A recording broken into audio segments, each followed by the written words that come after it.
একসময় এক জঙ্গলে ৮টি শিয়াল ছিল।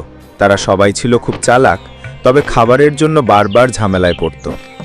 একদিন তারা সিদ্ধান্ত নিল যে সবাই মিলেও একসাথে কাজ করলে খাওয়া পাওয়া সহজ হবে এবং বিপদ থেকে রক্ষাও সহজ হবে। তারা একটা পরিকল্পনা করল। কেউ বিপদে পড়লে সবাই একসাথে সাহায্য করবে এবং খাবারের উৎস একসাথে ভাগ করবে। একদিন হঠাৎ তারা দেখতে পেল একটি বড় হাতি মারা পড়েছে।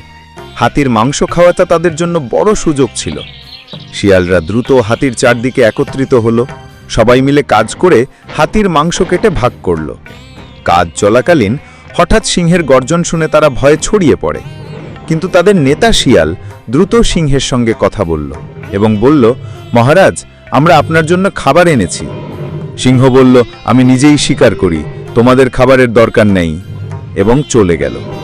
এরপর চিতা এসে শিয়ালদের সামনে মাংস দেখতে পেল। শিয়াল তাকে বলল, এটা সিংহের খাবার, চেখে দেখো। চিতা খেতে শুরু করল আর শিয়ালরা দ্রুত তাদের কাজ করল।